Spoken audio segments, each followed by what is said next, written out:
साथियों नमस्कार, मैं हरिश्चंद्र बंडवाल इस वीडियो में आप सभी का स्वागत करता हूं। दोस्तों, आज की कहानी बहुत विशेष है। विशेष इसलिए है दोस्तों कि अगर इस देश में मुस्लिम तुष्टीकरण करना हो, अगर मुस्लिम तुष्टीकरण की चाह में संविधान को भी इग्नोर कर देना हो, गैर कानूनी काम करना हो, तो एक नाम ले लीजिए, महात्मा गांधी का, और आप कुछ भी कर लीजिए, बस आपको लाइसेंस मिल जाता है, ठेका मिल जाता है। दोस्तों, आज मैं जरूर आपसे निवेदन करूंगा, पूरा का पूरा वीडियो जरूर देखिएगा। अगर आप महात्मा गांधी के विचारों को पसंद करते हैं तब भी देखिएगा, अगर महात्मा गांधी के विचारों से असहमत हो तब भी देखिएगा, क्योंकि मैं दिखाऊंगा दोस्तों कि ये जो महात्मा गांधी का नाम है वो किन किन परिस्थितियों में लिया जाता है। आज कांग्रेस पार्टी, खड़गे साहब, गांधी परिवार एक गैर कानूनी काम कर रहा है। दोस्तों, ये ध्यान रखिएगा, संसद से पारित कानून को, वंदे मातरम को गैर संवैधानिक तरीके से पूरा गाने से मना करता है और उसके पीछे महात्मा गांधी का नाम लिया जा रहा है। आखिर ये क्या है किस्सा? ये गांधी नाम की लूट है। लूट सको तो लूट। आज इसी को डिकोड कर रहा हूं, ध्यान से देखिएगा दोस्तों। आखिर गांधी की कहानियों में, गांधी के विचारों में ऐसा कौन सा जिन है जिससे आपको मुस्लिम तुष्टीकरण का लाइसेंस मिल जाता है? आपके कमेंट की प्रतीक्षा रहेगी दोस्तों। मैंने जैसा कहा, आप अगर समर्थन करते हैं तो भी, असहमत हो तब भी, दोनों ही परिस्थितियों में कमेंट जरूर कीजिएगा दोस्तों। आप शब्द नहीं लिखिएगा, विचार लिखिएगा। गांधी से आप कितने सहमत हैं, असहमत हैं, ये आप लिखिएगा। चलिए 4 विंडो से शुरू करते हैं। गजब का 4 विंडो दिखा रहा हूं, आपको भी मजा आएगा। यासीन मलिक आतंकी है, पढ़ लीजिए। जब जेल में ये चाहता था कि सजा कम मिले तो ये गांधीवादी बन गया। बोला 30 साल पहले ही हथियार छोड़ दिया, मिलॉर्ड सजा कम कर दीजिए, मैं तो गांधीवादी हूं। बताइए, कश्मीर को हिंदुओं से विहीन कर दिया। दूसरा विंडो, जीन शार्प, ये एक ऐसा आदमी है जिसके सिद्धांतों पर चल करके कई देशों में तख्ता पलट हो गया, सरकारें बदल गईं। ये भी महात्मा गांधी का नाम लेता है। बोस्टन का व्यक्ति, एक बार मैं इसकी कहानी दिखा चुका हूं। महात्मा गांधी उन्हीं का सिद्धांत लेता है, हालांकि ये गलत है। राहुल गांधी, जब भी इनको बचना होता है, ये कहते हैं मेरा नाम सावरकर नहीं, राहुल गांधी है, ये भी लेते हैं। और चौथा दोस्तों, खड़गे साहब, जब ये वंदे मातरम संविधान के तहत संसद ने जो कानून बनाया है, उस कानून का उल्लंघन करने के लिए ये गांधी का नाम लेते हैं। बस गांधी पे पहले FIR कर दो। गांधी नाम की लूट है, लूट सको तो लूट। आज महात्मा गांधी की उन कहानियों को रख रहा हूं दोस्तों, ध्यान से देखिएगा। पहले मैं बेस बताता हूं, आधार क्या है इस वीडियो का, क्यों मैं महात्मा गांधी के विचारों को आपके सामने रखना चाहता हूं तुष्टीकरण के लिए।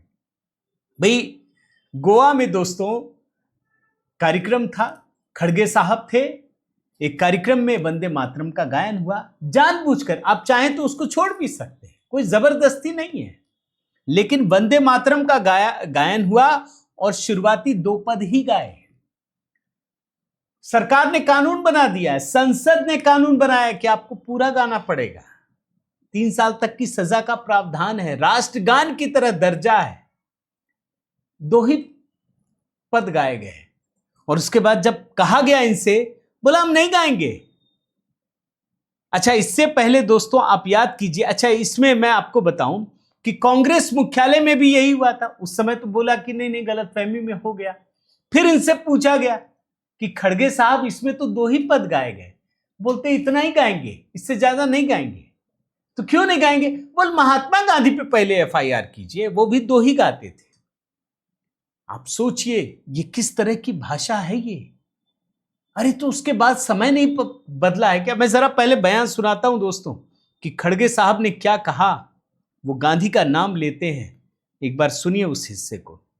वो क्या फाइल करी? जो महात्मा गांधी जी वंदे मातरम गाते वही मैं गाया, जो जवाहरलाल नेहरू गाए थे वही गा। अब तक 18 साल तक उन्होंने जो गाया एज उनकी सेंट्रल गवर्नमेंट, वाजपेयी ने जो गाया वही गाया मैं, और 12 साल तक इन्होंने चीफ मिनिस्टर होकर अब तक जो गाया वही वंदे मातरम गाया। अगर ये गुनाह है तो उन्होंने 18 साल से गुनाह कर रहे हैं। अगर यही गुनाह है तो गांधी जी के ऊपर केस डालो, यही गुनाह है तो नेहरू जी के ऊपर डालो, यही गुनाह है तो वल्लभ भाई पटेल के ऊपर।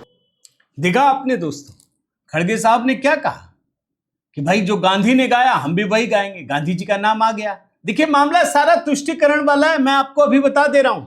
और इसके बाद खड़गे साहब कहते हैं कि जो कांग्रेस ने रिजोल्यूशन पास करके किया है हम वही गाएंगे, हम इससे ज्यादा नहीं गाएंगे, आप थोड़ी ना बदल देंगे। भाई बाद में चीजें जो बदली हैं वो क्या नहीं होता है भाई। सोशलिस्ट सेक्युलर शब्द जोड़ा गया संविधान में, इंदिरा गांधी ने जोड़ा, तो भाजपा ने क्या कहा हम नहीं मानेंगे, ऐसा होता है क्या? ये हिस्सा सुनिए खड़गे साहब का, फिर मैं आगे बढ़ता हूं। मालूम नहीं नो, पैदा होने से पहले कांग्रेस वालों ने एक रेजोल्यूशन पास करके देश में कौन सा राष्ट्रीय गीत अपनाना ये किए हैं। लेकिन दोस्तों सच्चाई ये है कि असली सच क्या है वंदे मातरम को लेकर के, वो प्रधानमंत्री मोदी संसद के भीतर बयान कर चुके हैं, वो बता चुके हैं दोस्तों।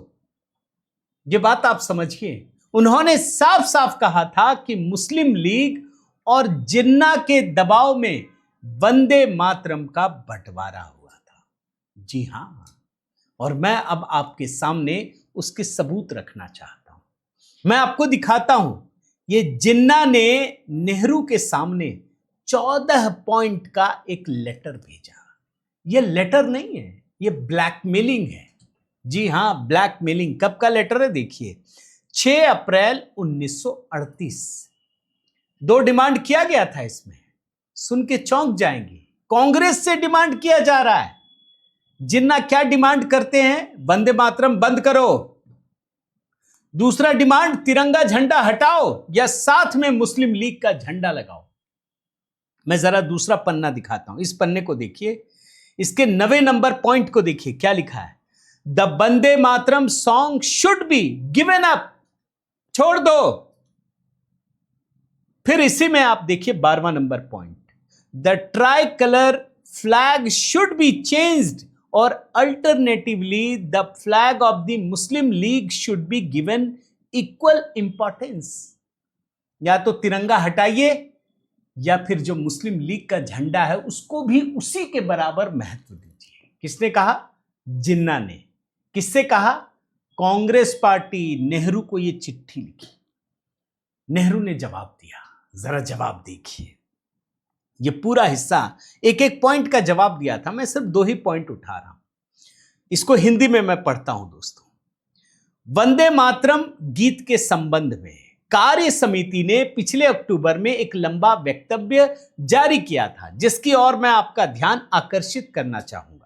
सबसे पहले यह याद रखना चाहिए कि कांग्रेस ने किसी भी समय किसी औपचारिक राष्ट्रीय गान को स्वीकार नहीं किया था।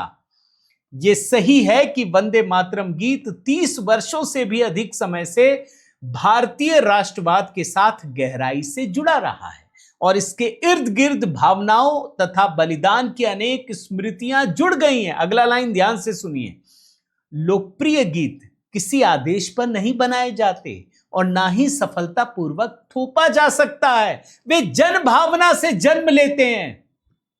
ये वंदे मातरम गीत के बारे में कहा जा रहा है। कौन कह रहा है? नेहरू जिन्ना से कह रहे हैं, जवाब दे रहे हैं लेटर में कि ये जन भावना से जुड़ा हुआ गीत है, राष्ट्रवाद से प्रेरित।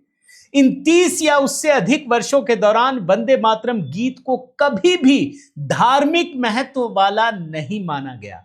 इसे भारत की प्रशंसा में एक राष्ट्रीय गीत के रूप में ही देखा गया है। मेरी जानकारी में सरकार की ओर से राजनीतिक आधार को छोड़कर इसके खिलाफ कभी कोई आपत्ति भी नहीं उठाई गई। ये खुद नेहरू कह रहे हैं, लेकिन झुक जाते हैं जिन्ना के आगे, मुस्लिम लीग के आगे, और उसके बाद ये कहते हैं कि कार्य समिति द्वारा राष्ट्रीय गीत के रूप में इस्तेमाल के लिए 2 अंतरों की सिफारिश की गई है।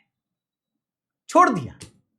कहा उन्होंने ये बात, यानी मुस्लिम लीग और जिन्ना के दबाव में सिर्फ 2 पद लिए गए। और अगला देखिए, तिरंगे पर नेहरू का जवाब, यह भी बहुत बड़ा है दोस्तों। मैं हिंदी में कुछ हिस्सा पढ़ता हूं। राष्ट्रीय तिरंगे झंडे को मूल रूप से 1920 में कांग्रेस द्वारा प्रमुख मुस्लिम, सिख और अन्य नेताओं के साथ पूर्ण और सावधानी पूर्वक विचार विमर्श के बाद अपनाया गया था। जाहिर है किसी देश तथा राष्ट्रीय आंदोलन के पास ऐसा राष्ट्रीय ध्वज होना चाहिए जो पूरे राष्ट्र और उसमें रहने वाले सभी समुदायों का प्रतिनिधित्व करे। कोई भी सांप्रदायिक झंडा राष्ट्र का प्रतिनिधित्व नहीं कर सकता। ये बहुत लंबा है, मैं आपको दिखाना ये चाह रहा था दोस्तों कि वंदे मातरम का विरोध और तिरंगा का विरोध दोनों किया गया।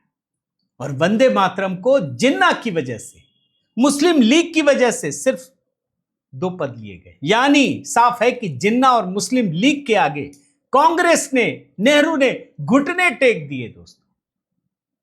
उनको देश भी मिल गया अलग, 2 देश मिले हैं, पाकिस्तान, बांग्लादेश, 2 देश मुसलमानों को मिल गए। लेकिन आजाद भारत में सिर्फ 2 पद ही रखा गया। खड़गे वही कर रहे हैं दोस्तों, वही काम कर रहे हैं। इस बार गांधी के नाम पर गैर कानूनी काम कर रहे हैं, यह समझ लीजिए। खड़गे से कई सवाल हैं। भाई खड़गे क्या कह रहे हैं कि जो शुरू में हो रहा था हम वही मानेंगे। भाई संविधान बनाया गया, संविधान की बात करते हैं ना। संविधान ने संसद को अधिकार दिया कानून बनाने का, संसद ने कानून बनाया, आम जनता का प्रतिनिधित्व है। खड़गे बोल रहे हैं हम नहीं मानेंगे, हम गांधी की बात मानेंगे। तो खड़गे जी से सवाल है दोस्तों, फिर से इंदिरा गांधी ने इमरजेंसी के दिनों में संविधान में सेक्युलर शब्द जोड़ दिया। क्या आप बोलेंगे कि मैं नहीं मानता, यह देश सेक्युलर नहीं है? बोलिए, क्या खड़गे साहब ये बताएंगे कि चुनाव आयोग की नियुक्ति नेहरू अपनी मनमर्जी से करते थे? आज क्यों सीजेआई की मांग करते हैं कि सीजेआई होना चाहिए? क्या खड़गे ये बोलेंगे कि जो प्लेसेस ऑफ वर्शिप एक्ट के तहत हिंदुओं के अधिकार खत्म किए गए 90 के दशक में आपकी पार्टी ने, क्या उसको खारिज करेंगे कि नहीं, पहले जो कानून था हम वही मानेंगे? क्या नेहरू के समय जो वक्फ बना और बाद में इन लोगों ने इतनी शक्ति दे दी, क्या वो खारिज करेंगे? नेहरू ने दोस्तों 2 देश स्वीकार किए, गांधी जी ने स्वीकार किए। क्या आने वाले समय में आप वही करेंगे? इस बात को समझिए। मैं गांधी वाला हिस्सा दोस्तों लेकर के फिर से लाता हूं। क्यों? क्योंकि खड़गे साहब ने वंदे मातरम सिर्फ मुस्लिम तुष्टीकरण के लिए, ध्यान रखिएगा, उस समय आजादी से पहले नेहरू झुक गए थे जिन्ना के आगे, गांधी जी भी थे। आज खड़गे वही काम कर रहे हैं और गांधी जी का नाम ले रहे हैं। और इसीलिए उस हिस्से को, वो गांधी जी वाला हिस्सा जो मैंने 4 विंडो में दिखाया था ना, उस हिस्से को थोड़ा सा और बताना चाहता हूं। ये आतंकी यासीन मलिक है दोस्तों, साल 2022 आतंकी फंडिंग मामले में दोषी।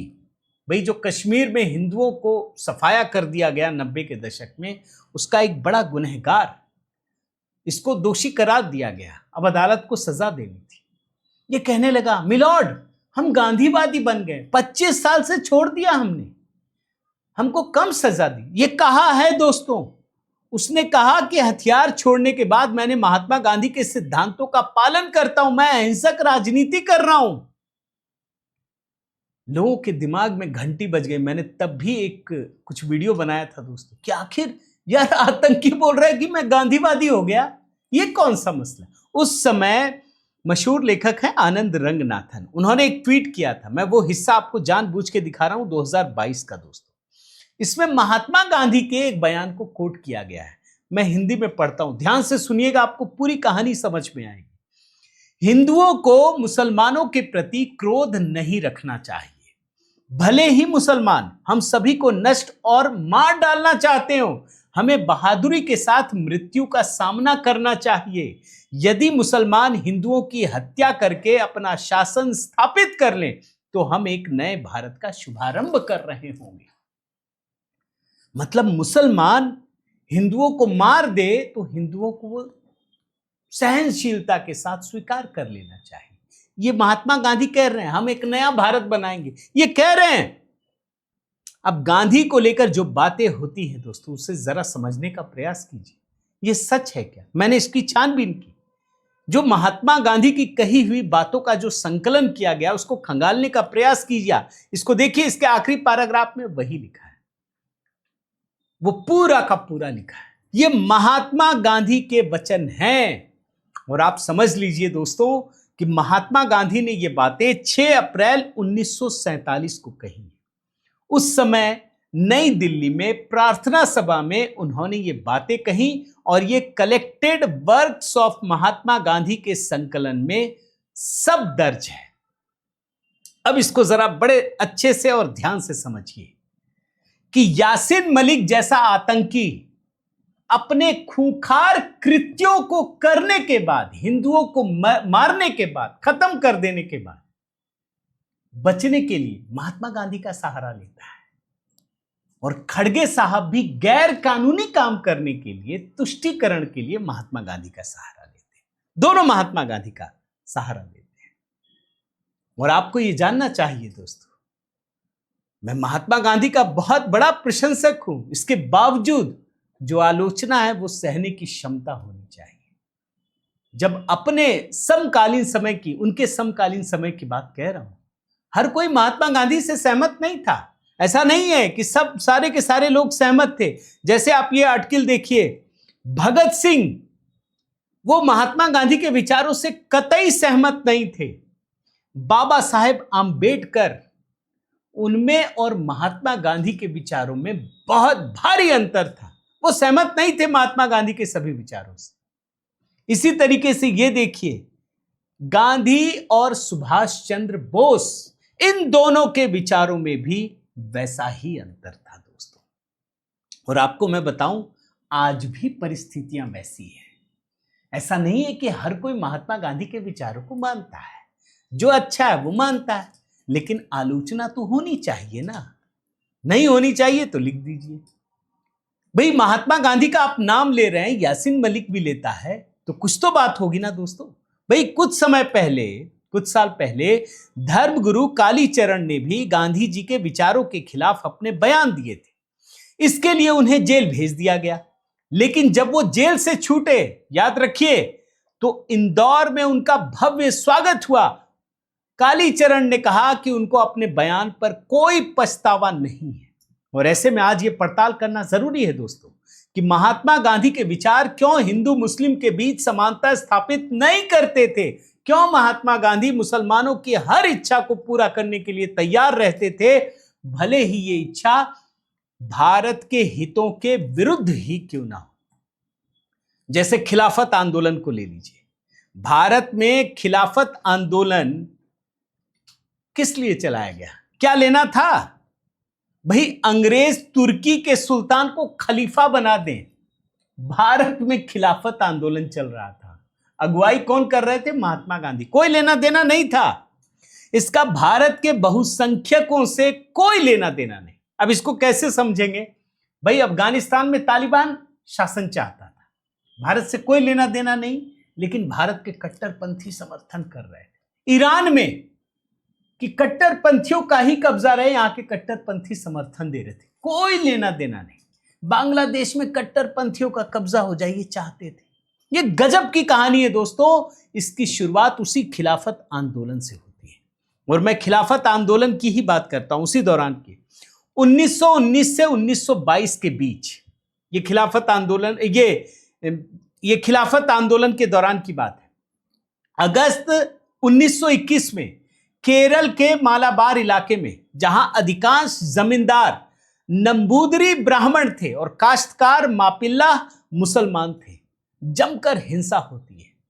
जानते कितने लोग मारे जाते हैं? इस हिंसा में 10,000 से अधिक हिंदुओं की सामूहिक हत्याएं हुई, महिलाओं के साथ बलात्कार, जबरन धर्म परिवर्तन हुआ, 300 मंदिरों का विध्वंस किया गया, उन्हें क्षति पहुंचाई गई, करोड़ों रुपयों की संपत्ति लूट ली गई, आगजनी हुई, हिंदुओं के घरों को जला दिया गया। यह अपने तरह की पहली तालिबानी हिंसा है ये, जो भारत में हुई।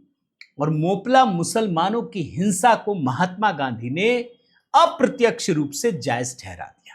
क्या कहा, जरा मैं आपको दिखाता हूं। ये हिस्सा देखिए, मैं हिंदी में पढ़ता हूं। मेरा हृदय उन लोगों के लिए दुख से भर जाता है जो मालाबार में इतने अधिक कष्ट झेल चुके हैं। मुझे पता है कि हमारे मोपला भाई जो इतने लंबे समय से अनुशासनहीन रहे हैं, बिगड़ गए हैं। मुझे यह भी पता है कि उन्होंने खिलाफत और अपने देश दोनों के विरुद्ध पाप किया है। आज पूरे भारत का कर्तव्य है कि वो सबसे गंभीर उकसावे की स्थिति में भी अहिंसक बना रहे। बताइए। और उसके आगे कहते हैं, हिंदू परिवारों की बर्बादी मुझे स्पष्ट रूप से दिखाती है कि उस क्षेत्र के मोपला परिवारों तक अहिंसक असहयोग का संदेश, वह उपचारात्मक संदेश नहीं पहुंचा है। खुद ही को गलत बता दिया। हिंदुओं संयमित रहना। और इस आर्टिकल में दोस्तों मोपला हिंसा पर गांधी के विचारों को विस्तार से बताया गया है। इससे पता चलता है कि महात्मा गांधी ने किस प्रकार मोपलाह के गुनहगारों की हिंसा को नैतिक आधार दिया, अपना नैतिक समर्थन दिया। दोस्तों यह हकीकत है। और मुसलमानों की इस हिंसा पर वो कह रहे हैं कि इसमें उनकी कोई गलती नहीं, क्योंकि उनके पास असहयोग आंदोलनकारियों को सरकार ने पहुंचने नहीं दिया और हिंदुओं से अपनी हिम्मत, क्षमा और शांत रहने को कहते हैं। हिंदुओं को कहते हैं संयमित रहना और उनको नैतिक बल देते हैं। यह महात्मा गांधी कर रहे हैं। और इस हिंसा के बरक्स दोस्तों आपको असहयोग आंदोलन को दिखाता हूं। चौरा चौरी कांड क्यों बंद हुआ था? असहयोग आंदोलन, चौरा चौरी कांड 1922, इसमें 25 लोगों की मौत हुई थी। 25 पुलिस वाले ही थे। महात्मा गांधी ने बंद कर दिया, हिंसा नहीं चाहिए। लेकिन मोपला में दोस्तों 10,000 हिंदुओं की हत्या हो गई। वो नैतिक समर्थन दे रहे थे, बल दे रहे थे, हिंदुओं को कह रहे थे बस शांति बनाए रखना। यानी 10,000 हिंदुओं की हत्या के बाद भी मोपला में महात्मा गांधी का दिल नहीं पसीजा। माफ कीजिएगा, मुसलमानों के प्रति इसी प्रेम और जोड़े रहने की भावना का ही परिणाम था दोस्तों कि महात्मा गांधी ने मोहम्मद अली जिन्ना की पाकिस्तान की मांग को रोकने के लिए कोई आमरण अनशन नहीं किया। ध्यान रखिएगा। और 1947 में जब डायरेक्ट एक्शन डे की घोषणा की गई, तब भी महात्मा गांधी ने कोई आमरण अनशन नहीं किया। और जब ये डायरेक्ट एक्शन डे बुलाया गया मुस्लिम लीग और जिन्ना के द्वारा, तो देश में जगह जगह दंगे होने लगे। गांधी जी घूम घूम करके इस आग को शांत करने का काम कर रहे थे। इसी क्रम में वो सितंबर महीने में दिल्ली पहुंचे। पंजाब के अमृतसर में ट्रेनों में लाशें भर भर कर पाकिस्तान से आ रही थी। पाकिस्तान में हिंदुओं को मारा जा रहा था। इसका परिणाम दिल्ली में भी देखने को मिला। मगर गांधी जी ने दोस्तों कोई आमरण अनशन नहीं किया। पूरी दिल्ली का दौरा करने के बाद गांधी जी ने क्या किया जानते हैं? हिंदुओं को और सिखों को कहा कि हिंसा बंद कीजिए। और 12 जनवरी 1948 को आमरण अनशन शुरू कर दिया और साफ कहा कि मुसलमानों को बचाने के लिए वो ऐसा कर रहे हैं। क्या कहा जरा देखिए इस हिस्से को। इसमें क्या लिखा है? Gandhi acknowledged that his fast, निसंदेह यह भारतीय संघ में मुस्लिम अल्पसंख्यकों की ओर से है और इसलिए अनिवार्य रूप से यह संघ के हिंदुओं, सिखों और पाकिस्तान के मुसलमानों के विरुद्ध है। किसके लिए कर रहे थे? उन्होंने हर हाल में दोस्तों हिंदुओं और सिखों को हिंसा रोकने के लिए कहा। क्या लिखा इस आर्टिकल में जरा देखिए, मैं हिंदी में पढ़ता हूं। महात्मा गांधी ने किसी को दोषी नहीं ठहराया, लेकिन यदि हिंदू और सिख दिल्ली से मुसलमानों को बाहर निकालने पर अड़े रहते हैं तो वे भारत और अपने ही धर्म के साथ विश्वासघात कर रहे होंगे। गांधी जी ने एक और काम किया दोस्तों, वो भी आपको बताता हूं। दिल्ली में जितने हिंदू हैं उनको कह रहे थे कि मस्जिदों से और उन घरों से खाली हो जाइए, खाली कर दीजिए जो मुसलमानों के रहे हैं। 12 जनवरी 1948 आमरण अनशन शुरू कर दिया है। अच्छा, इसमें कौन रह रहे थे पता है? भाई दिल्ली में जो मस्जिद और घर थे जो मुसलमानों के, वो तो चले गए पाकिस्तान छोड़ के, खाली हो गए। और जो पाकिस्तान से आ रहे थे हिंदू, जिनके साथ बेरहमी से अत्याचार हुआ, मार दिए गए, बलात्कार हुआ, जो दिल्ली पहुंचे, जिनके पास कुछ नहीं था, वो रह रहे थे। वो खाली कर दें, उसके लिए महात्मा गांधी आमरण अनशन कर रहे थे। महात्मा गांधी का क्या तर्क था कि मुसलमानों से न्याय मांगने वाले हिंदू और सिख पहले उनके प्रति न्याय दिखाएं और जो मुसलमान भाग रहे हैं उनको हिंदू और सिख भागने न दें, उनको रोककर अपने साहस का परिचय दें। यह है तुष्टीकरण की नीति, यह है एकदम वन साइडेड, एक तरफा नीति। वही नीति आज चल रही है दोस्तों। ऐसा नहीं है आपको लग रहा होगा कि कांग्रेस अभी कर रही है, ऐसा नहीं है, ये तब से चल रहा है, खिलाफत से ही चल रहा है। आप पूरा पढ़िए, महात्मा गांधी के विचार बहुत अच्छे हैं। अहिंसा का उनका सत्याग्रह का संदेश ये पूरी दुनिया के लिए एक नया विचार है, लेकिन उनके विचारों में हिंदुओं और मुस्लिमों के बीच की समानता आप जरा ढूंढेंगे चश्मा लगा के, लेंस लगा करके, तो आपको समझ में आएगा कि वो विचार कैसे है। और आज जो कांग्रेस पार्टी कर रही है वो उसी बीज का एक बड़ा हुआ वृक्ष है, वट वृक्ष बन के आया है।